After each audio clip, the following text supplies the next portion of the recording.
নতুন ঈদের চাঁদ দেখলে রাসূলুল্লাহ সাল্লাল্লাহু আলাইহি সাল্লাম কি দোয়া করতেন?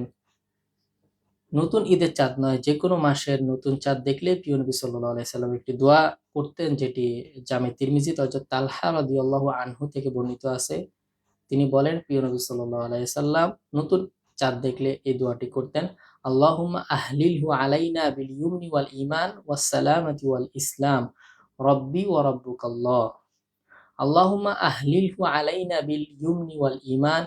আয় আল্লাহ, এই চাঁদকে আপনি উদিত করেন বরকতের সাথে, ঈমানের সাথে, ওয়াস সালামাতি ওয়াল ইসলাম, শান্তি এবং ইসলামের সাথে। রব্বি ওয়া রাব্বুকাল্লাহ, হে চাঁদ তোমার এবং আমার রব একমাত্র আল্লাহ। অত্যন্ত সুন্দর দোয়া। যারা আরবিটা পারবো না তারা বাংলায় দোয়া করবো, আয় আল্লাহ, এই নতুন চাঁদকে আপনি উদিত করেন বরকতের সাথে, ঈমানের সাথে, শান্তির সাথে, ইসলামের সাথে। হে চাঁদ তোমার এবং আমার রব একমাত্র আল্লাহ।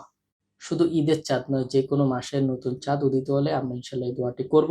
আশা করি এই দোয়াটি করলে আমাদের সুন্নত আদায় হবে এবং এই দোয়ার ফলে হয়তোবা আল্লাহ রাব্বুল আলামিন আমাদের মাসটা বরকতের সাথে, ঈমানের সাথে, শান্তি এবং ইসলামের সাথে কাটানোর তৌফিক দান করবেন।